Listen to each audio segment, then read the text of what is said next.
हाँ जी स्टूडेंट्स ਆਪਾਂ bank accounts ਜਿਹੜੇ ਬੈਂਕ ਅਕਾਊਂਟਸ ਨੇ ਉਹਨਾਂ ਬਾਰੇ ਪੜ੍ਹਿਆ ਸੀਗਾ।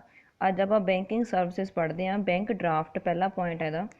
Bank draft is a banking instrument through which customer can transfer or send money from one place to another.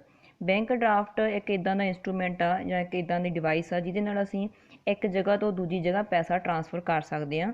In order to get a bank draft issued the customer has to fill a proforma with the bank. ਜੇ ਅਸੀਂ bank draft ਬਣਵਾਉਣਾ ਚਾਹੁੰਦੇ ਹਾਂ bank ਤੋਂ ਤਾਂ ਸਾਨੂੰ ਇੱਕ proforma ਭਰ ਕੇ ਬੈਂਕ ਦੇ ਵਿੱਚ ਦੇਣਾ ਪੈਂਦਾ। This proforma contain all the details about the party to whom the money has to be transferred. So ਇਸ ਪਰਫੋਰਮਾ ਦੇ ਵਿੱਚ ਅਸੀਂ ਸਾਰੀ ਉਹ ਡਿਟੇਲਸ ਭਰਨੀਆਂ ਹੁੰਦੀਆਂ ਨੇ ਜਿਹੜੀਆਂ ਅਸੀਂ ਜਿਹੜੇ ਪਰਸਨ ਨੂੰ ਪੈਸੇ ਭੇਜਣੇ ਚਾਹੁੰਦੇ ਹਾਂ ਉਹ ਪਰਸਨ ਦੀ ਸਾਰੀ ਇਨਫੋਰਮੇਸ਼ਨ ਲਿਖਣੀ ਹੁੰਦੀ ਆ। These details include name address and amount of money to be ਟਰਾਂਸਫਰਡ।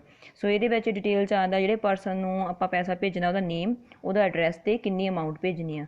The bank also charges a fee for issuing a draft. ਇੱਕ ਡਰਾਫਟ ਜਾਰੀ ਕਰਨ ਦੇ ਲਈ ਬੈਂਕ ਕੀ ਕਰਦੀ ਆ, ਪੈਸੇ ਵੀ ਚਾਰਜ ਕਰਦੀ ਆ। The total amount of the draft and fee can either be debited from the bank account of the customer। ਹੁਣ ਦੇਖੋ ਇਹਦੇ ਵਿੱਚ ਜਿਹੜਾ ਖਰਚਾ ਪਿਆ ਵਾ ਡਰਾਫਟ ਬਣਾਉਣ ਦਾ ਤੇ ਜਿਹੜੀ ਅਮਾਊਂਟ ਭੇਜਣੀ ਆ ਇਹ ਦੋਨੇ ਬੈਂਕ ਅਕਾਊਂਟ 'ਚੋਂ ਵੀ ਕੱਟੇ ਜਾ ਸਕਦੇ ਆ or the customer can pay this amount in cash. ਤੇ ਕਸਟਮਰ ਇਹ ਅਮਾਊਂਟ ਨੂੰ ਕੈਸ਼ ਦੇ ਵਿੱਚ ਵੀ ਪੇ ਕਰ ਸਕਦਾ। After the completion of these formalities bank issue the draft to the customer. So ਇਹ ਫਾਰਮੈਲਿਟੀਜ਼ ਕਰਨ ਤੋਂ ਬਾਅਦ ਜਿਹੜੀ ਬੈਂਕ ਆ ਉਹ ਡਰਾਫਟ ਇਸ਼ੂ ਕਰ ਦਿੰਦੀ ਆ ਕਸਟਮਰ ਨੂੰ। The customer send the draft to the party to whom money is to be transferred। ਇਸ ਤੋਂ ਬਾਅਦ ਕਸਟਮਰ ਕੀ ਕਰਦਾ, ਡਰਾਫਟ ਉਸ ਪਾਰਟੀ ਨੂੰ ਭੇਜ ਦਿੰਦਾ ਵਾ ਜਿਹਨੂੰ ਕਿ ਪੈਸੇ ਟਰਾਂਸਫਰ ਕਰਨੇ ਸੀ। ਦ ਰੈਸੀਪੀਐਂਟ ਪਾਰਟੀ ਕਿਹਾ ਗਿਆ ਜਿਹਨੇ ਡਰਾਫਟ ਰਿਸੀਵ ਕੀਤਾ। Deposit the draft in its account and the bank of and account of the amount of the draft is credited to its account. ਹੁਣ ਦੇਖੋ ਜਿਹੜੇ ਪਰਸਨ ਨੇ ਉਹ ਡਰਾਫਟ ਰਿਸੀਵ ਕੀਤਾ ਉਹ ਕੀ ਕਰੂਗਾ, ਬੈਂਕ ਦੇ ਵਿੱਚ ਇਸ ਡਰਾਫਟ ਨੂੰ ਜਮ੍ਹਾਂ ਕਰਾ ਦੂਗਾ ਤੇ ਜਿੰਨੀ ਉਹਦੇ ਉੱਪਰ ਅਮਾਊਂਟ ਲਿਖੀ ਹੋਊਗੀ ਬੈਂਕ ਦੁਆਰਾ ਉਹਦੇ ਖਾਤੇ ਦੇ ਵਿੱਚ ਕ੍ਰੈਡਿਟ ਮਤਲਬ ਜਮ੍ਹਾਂ ਕਰ ਦਿੱਤੀ ਜਾਊਗੀ। ਠੀਕ ਆ। ਸੋ ਇਹ ਇੱਥੇ ਤੱਕ ਕੀ ਕਰਨਾ ਵਾ। ਨੈਕਸਟ ਹੈਗਾ ਬੈਂਕਰਸ ਚੈੱਕ। ਇਹਨੂੰ ਪੇ ਆਰਡਰ ਵੀ ਕਹਿੰਦੇ ਆ। ਬੈਂਕਰਸ ਚੈੱਕ ਇੱਕ ਇਸ ਤਰ੍ਹਾਂ ਦਾ ਇੰਸਟਰੂਮੈਂਟ ਆ through which customer can transfer money within the same town or city. ਮਤਲਬ ਇੱਕੋ ਹੀ ਸ਼ਹਿਰ ਦੇ ਵਿੱਚ ਅਸੀਂ ਇੱਕ ਜਗ੍ਹਾ ਤੋਂ ਪੈਸੇ ਦੂਜੀ ਜਗ੍ਹਾ ਟਰਾਂਸਫਰ ਕਰ ਸਕਦੇ ਹਾਂ। In fact bankers cheque is like a bank draft. ਇਹ ਇੱਕ ਬੈਂਕ ਡਰਾਫਟ ਦੀ ਤਰ੍ਹਾਂ ਹੀ ਹੁੰਦਾ ਹੈ। With the only difference that a bank draft is issued for out station transfer of money. ਮਤਲਬ ਇੱਕ ਸਟੇਟ ਤੋਂ ਦੂਜੀ ਸਟੇਟ ਤੱਕ ਜੇ ਅਸੀਂ ਬਾਹਰ ਪੈਸੇ ਭੇਜਣੇ ਹੁੰਦੇ ਇੱਕ ਜਾਣੀ ਕਿ ਰਾਜ ਤੋਂ ਦੂਜੇ ਰਾਜ ਤੱਕ ਤਾਂ ਉੱਥੇ ਡਰਾਫਟ ਯੂਜ਼ ਕਰ ਲੈਂਦੇ ਹਾਂ। While a bankers cheque is issued for transfer of money at the same place. ਮਤਲਬ ਇੱਕ ਸ਼ਹਿਰ ਦੇ ਵਿੱਚ ਜੇ ਪੈਸੇ ਟਰਾਂਸਫਰ ਕਰਨੇ ਤਾਂ ਚੈੱਕ ਯੂਜ਼ ਕਰਦੇ ਹਾਂ। So that's why the commission charged by the bank on a bankers cheque is generally less than the commission charged on a bank draft. So bank ਦੁਆਰਾ ਜਿਹੜਾ ਕਮਿਸ਼ਨ ਚਾਰਜ ਕੀਤਾ ਜਾਂਦਾ ਜਾਂ ਖਰਚਾ ਚਾਰਜ ਕੀਤਾ ਜਾਂਦਾ ਜਿਹੜਾ ਬੈਂਕਰ ਚੈੱਕ ਆ ਉਹਦੇ ਉੱਪਰ ਘੱਟ ਹੁੰਦਾ ਵਾ as compare to bank draft ਤੇ।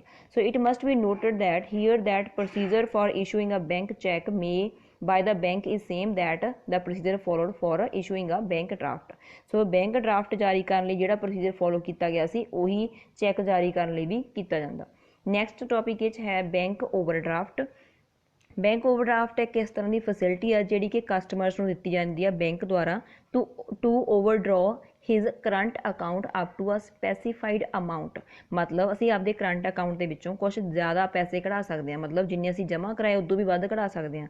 So it means that the customer can withdraw banks money up to the specified limit in the form of credit. ਮਤਲਬ ਕ੍ਰੈਡਿਟ ਦੇ ਰੂਪ ਉਧਾਰ ਦੇ ਰੂਪ ਵਿੱਚ ਅਸੀਂ ਬੈਂਕ ਦੇ ਖਾਤੇ ਦੇ ਵਿੱਚੋਂ ਇੱਕ ਸਪੈਸੀਫਾਈਡ ਲਿਮਿਟ ਤੱਕ ਮਤਲਬ ਜੇ 25,000 ਵੱਧ ਕਢਾ ਸਕਦੇ ਹਾਂ ਇੱਦਾਂ। So he will be charged interest on the money actually withdrawn or credit utilized and not on the full amount authorized to be withdrawn by him। ਸੋ ਇਹਦੇ ਵਿੱਚ ਉਹਨੂੰ ਜਿੰਨੀ ਉਹਨੇ ਮਨੀ ਐਕਚੁਅਲੀ ਵਿਦਡਰਾ ਕਰਵਾਈ ਆ ਠੀਕ ਆ ਉਹਦੇ ਉੱਪਰ ਉਹਨੂੰ ਇੰਟਰਸਟ ਦੇਣਾ ਪਊ। ਮਤਲਬ ਹੁਣ ਜਿਵੇਂ ਮੰਨ ਲਓ ਅਕਾਊਂਟ 'ਚ ਪਹਿਲਾਂ 25,000 ਸੀਗਾ, ਇੱਕ ਉਹਨੇ 25,000 ਵੱਧ ਕਢਾ ਲਿਆ, ਟੋਟਲ 50 ਕਢਾ ਲਿਆ ਤਾਂ ਉਹਨੂੰ 25,000 ਦੇ ਉੱਪਰ ਜਿਹੜਾ ਵਿਆਜ ਆ ਉਹ ਪੇ ਕਰਨਾ ਪਊਗਾ। ਠੀਕ ਆ। Thus bank overdraft help to fulfil the credit need of the customer. So ਇਹ ਜਿਹੜੀਆਂ ਕ੍ਰੈਡਿਟ ਨੀਡਸ ਨੇ ਕਸਟਮਰ ਦੀਆਂ ਉਹਨੂੰ ਪੂਰਾ ਕਰਨ ਦਾ ਇੱਕ ਬੈਸਟ ਤਰੀਕਾ ਵਾ overdraft.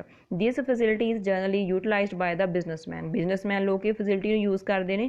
This facility help to fulfil their credit needs. ਮਤਲਬ ਜਿਹੜੀਆਂ ਕ੍ਰੈਡਿਟ ਦੀਆਂ ਨੀਡਸ ਨੇ ਉਹ ਪੂਰੀਆਂ ਹੋ ਜਾਂਦੀਆਂ ਨੇ। Hence in smooth functioning of the business unit. So ਉਹਦੀ ਜਿਹੜੀ ਸਮੂਥ ਫੰਕਸ਼ਨਿੰਗ ਆ ਉਹ 'ਚ ਹੈਲਪ ਮਿਲਦੀ ਆ ਬਿਜ਼ਨਸ ਦੇ ਵਿੱਚ। ਠੀਕ ਆ। ਨੈਕਸਟ ਜਿਹੜਾ ਟੌਪਿਕ ਅੱਜ ਦਾ ਆਪਾਂ ਪੜ੍ਹਨਾ ਉਹ ਹੈ ਜੀ ਕੈਸ਼ ਕ੍ਰੈਡਿਟ। ਕੈਸ਼ ਕ੍ਰੈਡਿਟ ਇੱਕ ਮੈਥਡ ਆ of advancing credit to their customer by the banks, ਮਤਲਬ ਜਿਹੜੀਆਂ ਬੈਂਕਾਂ ਨੇ ਆਪਦੇ ਕਸਟਮਰਸ ਨੂੰ ਕੁਛ ਉਧਾਰ ਪੈਸੇ ਦਿੰਦੀਆਂ ਨੇ। Under it the bank advances loan to the customer by hypothecating his current assets or fixed assets in its favour. So ਇਹ ਜਿਹੜੀਆਂ ਐਡਵਾਂਸ ਦੇ ਵਿੱਚ ਪੈਸਾ ਕਿਸੇ ਵੀ ਪਰਸਨ ਨੂੰ ਅਲਾਉ ਕਰਦੀ ਹੈ ਬੈਂਕ, ਉਹ ਸਾਰਾ ਕੁਛ ਫਾਈਂਡ ਆਊਟ ਕਰਦੀ ਹੈ ਵੀ ਇਹਦੇ ਕੋਲ ਕਰੰਟ ਐਸੈਟਸ ਕਿੰਨੇ ਆ, ਫਿਕਸਡ ਐਸੈਟਸ ਕਿੰਨੇ ਆ, ਫਿਰ ਉਹਨੂੰ ਕੈਸ਼ ਕ੍ਰੈਡਿਟ ਮਿਲਦਾ ਵਾ।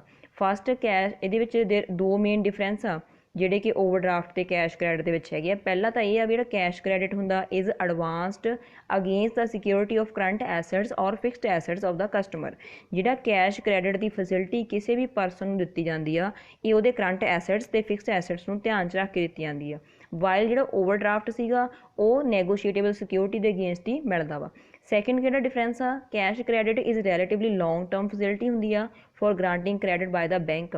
ਜਿਹੜਾ ਕੈਸ਼ ਕ੍ਰੈਡਿਟ ਆ ਇਹ ਸਾਨੂੰ ਲੰਬੇ ਸਮੇਂ ਲਈ ਫੈਸਿਲਿਟੀ ਮਿਲਦੀ ਆ, ਜਦ ਜਿਹੜਾ ਓਵਰਡਰਾਫਟ ਹੁੰਦਾ ਇਹ ਰੈਲੇਟਿਵਲੀ ਸ਼ਾਰਟ ਟਰਮ ਫੈਸਿਲਿਟੀ ਹੁੰਦੀ ਆ। ਮਤਲਬ ਕੈਸ਼ ਕ੍ਰੈਡਿਟ ਆ ਜਿਹੜਾ ਇਹ ਲੰਬੇ ਸਮੇਂ ਦੇ ਲਈ ਹੁੰਦਾ, ਓਵਰਡਰਾਫਟ ਥੋੜ੍ਹੇ ਸਮੇਂ ਲਈ ਹੁੰਦਾ। As a consequence of this rate of interest charged on cash credit is generally higher due to higher risk and higher service cost. So ਇਸ ਕਰਕੇ ਜਿਹੜਾ ਓਵਰਡਰਾਫਟ ਆ ਉਹਦੇ ਨਾਲੋਂ ਜ਼ਿਆਦਾ ਵਿਆਜ ਸਾਨੂੰ ਕੈਸ਼ ਕ੍ਰੈਡਿਟ ਦੇ ਉੱਪਰ ਭਰਨਾ ਪੈਂਦਾ, ਬਿਕੋਜ਼ ਇਹਦੇ ਵਿੱਚ ਰਿਸਕ ਵੀ ਜ਼ਿਆਦਾ ਵਾ ਅਤੇ ਹਾਇਰ ਸਰਵਿਸ ਕੋਸਟ ਆ, ਮਤਲਬ ਲੰਬੇ ਸਮੇਂ ਲਈ ਅਸੀਂ ਉਹ ਸਰਵਿਸ ਉਹਨਾਂ ਦੀ ਲੈਣੀ ਆ। ਠੀਕ ਆ, ਅੱਜ ਲਈ ਇੰਨਾ ਹੀ। ਨੈਕਸਟ ਦੇ ਵਿੱਚ ਆਪਣੀਆਂ ਅੱਗੇ ਦੀਆਂ ਫਰਦਰ ਸਰਵਿਸਿਜ਼ ਆ ਉਹ ਆਪਾਂ ਡਿਸਕਸ ਕਰਾਂਗੇ।